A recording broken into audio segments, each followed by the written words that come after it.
Step back with me, thousands of years into the past, right onto the blood-soaked shores of Troy.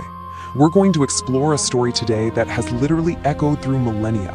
It's a tale of absolute power, blinding rage, and a truly devastating choice. Welcome to this explainer. Today, we aren't just brushing up on some old myth, we're actively dissecting the true, terrifying cost of greatness. We all know the name Achilles, right? It's etched into our anatomy, our language, and our whole concept of the ultimate warrior. But the legend we think we know, it actually hides a much darker reality about the sacrifices required to achieve true immortality. Imagine you're standing at the absolute beginning of your life, and the universe offers you a very clear choice. Behind door number 1 is a peaceful, comfortable, and long existence. Behind door number 2 is a brief, violent flash of a life, but one where your name will be remembered until the end of time. This is the core question of our entire narrative today. What price would you actually pay for your name to live forever? Keep that in the back of your mind as we go, because for our hero, this wasn't just some fun, hypothetical question. It was his literal destiny. Okay, let's dive into this with Scene 1, the prophecy. According to the ancient sources, Achilles was the son of a mortal king, Peleus, and a sea nymph, Thetis, and his mother received a chilling prophecy about her son. He was bound by two possible fates. He could either stay home in Phthia, completely avoid the coming war, and live a long, uneventful life in obscurity, or he could sail to Troy, gain unimaginable glory, but meet certain early death. Young Achilles, standing by the sea, fully aware of the consequences, makes his choice. He chooses the short, violent path. He chooses glory. To understand why anyone would make a choice like that, we have to understand this one word, kleos. This is the absolute core of the Bronze Age value system.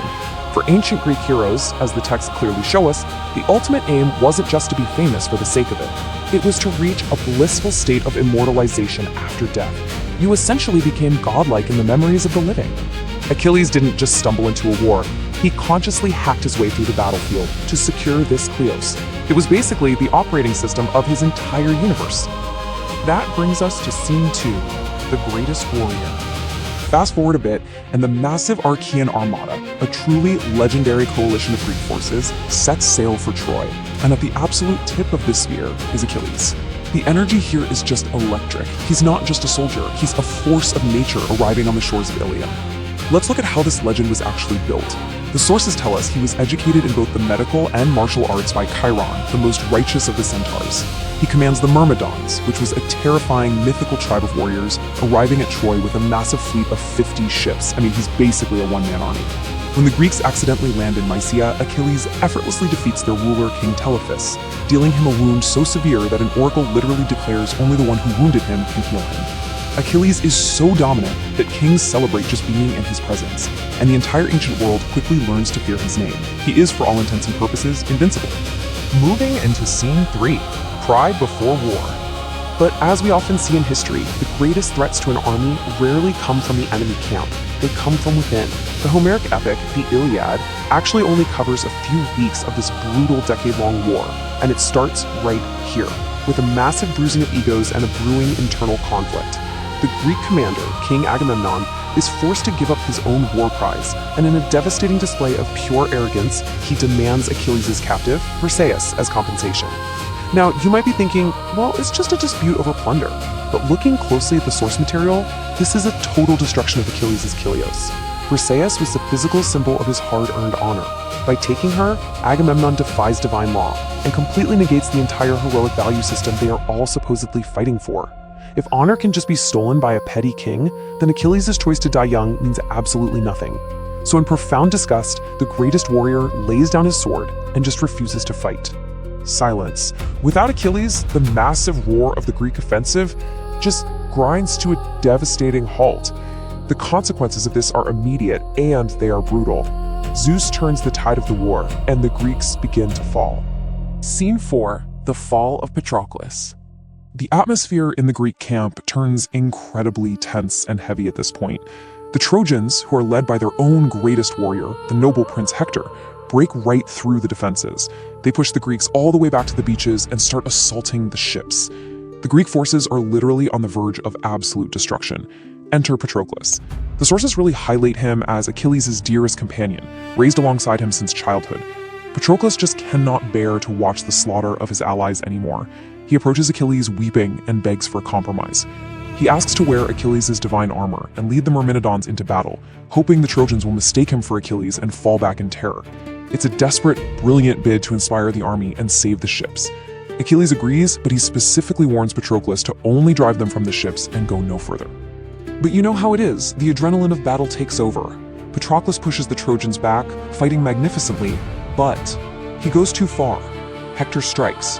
Patroclus falls dead on the battlefield, and with that single, crushing blow, the entire course of the war and the ultimate fate of Achilles is forever changed. This brings us to Scene 5, the Wrath of Achilles.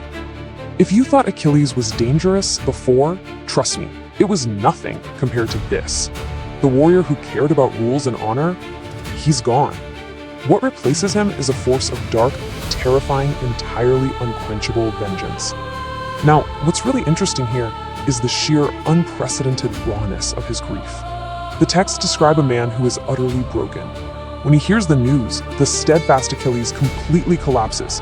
He tears out his hair, pours dirt over his head, and smears his face with ash. He fasts, completely refusing to eat or sleep, just embracing Patroclus' dead body. He tells his mother he no longer has any desire to even live, except to exact revenge. His anger isn't about pride anymore. It is entirely about profound, violent agony. Let's move along and see how this grief builds into an absolute rampage.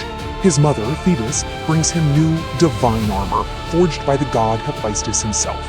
Achilles takes the field, and it is a pure slaughter. He kills so many Trojans that he actually clogs the river's commander with bodies, which leads to a literal, physical fistfight with the enraged river god himself. I mean, he defies fate, completely ignoring clear warnings of his own impending death, until he finally finds Hector. He chases the Trojan prince 3 full times around the massive walls of Troy. Finally, Hector is slain. But for Achilles, death isn't enough. He pierces Hector's heels, ties him to his chariot, and brutally drags his corpse through the dirt. Just look at this quote delivered to Hector right before the fatal blow. Hector begs for his body to be returned to his parents for a proper burial, and Achilles responds with this horrifying, completely animalistic rejection of mercy. He has become totally consumed by an empty vengeance. The civilized hero is dead, replaced by a man who literally wishes he could eat his enemy's flesh raw. Scene 6, the price of glory. We're gonna slow the pace down a bit here. The dust finally settles on the battlefield. Hector has fallen. The great city of Troy mourns its beloved prince. Achilles has won his vengeance. He has officially secured his eternal glory. But the aftermath is just cold and terribly hollow. The text gives us one of the most tragic, quiet moments in all of literature right here. King Priam of Troy sneaks into the Greek camp in the dead of night, falling to his knees and kissing the hands of the very man who slaughtered his sons, begging for Hector's body. In this moment, Achilles finally realizes that no amount of violence, absolutely no amount of bloodshed, is ever going to heal his grief or bring Patroclus back. He returns the body, he hosts grand funeral games for his fallen companion, yet the emptiness remains. And all the while, Paris, Hector's brother, is hiding in the shadows, quietly preparing a poisoned arrow. And this brilliantly illustrates the inevitable end. While Homer's Iliad ends before this specific moment, later ancient sources completely confirm his fate. Whether it was an open battle or ambushed in a temple, an arrow shot by Paris and guided by the god Apollo strikes Achilles in his one vulnerable spot, his heel. Ancient artists brilliantly captured this aftermath, portraying the massive warrior Ajax carrying the lifeless body of the previously invincible hero away from the battlefield. The prophecy is fulfilled. Glory was achieved, and his life was the payment. But our explainer doesn't end there. To truly answer our opening question about the actual cost of this glory, we have to follow the soul of our dead hero. In Homer's subsequent epic, the Odyssey, the wily King Odysseus descends into the underworld and actually encounters the ghost of Achilles, who is now lording over the dead in all his dark power. So the absolute crucial point of all of this is right here in Achilles' response to Odysseus. Odysseus praises his glory, but Achilles fires back, completely rejecting the eternal fame he died for. He says he would rather be a dirt-poor tenant farmer, scraping by as a slave on Earth, just to be alive, than be a king among the ghosts. The ultimate hero of the ancient world admits that the trade-off was a lie. The glory was absolutely not worth the life. The myth of Achilles isn't just some story about ancient battles or angry gods. It's a mirror held right up to human ambition. We are all chasing our own versions of Cleos today, whether that's career success, social media fame, wealth, or a legacy we just hope outlasts us. But as Achilles found out in the quiet dark of the underworld, the price of eternal glory is deeply real. So I'll leave you with this to reflect on. In the pursuit of your own legend, whatever that may be, what parts of your life are you sacrificing right now? And when you reach the end, will it actually have been worth it?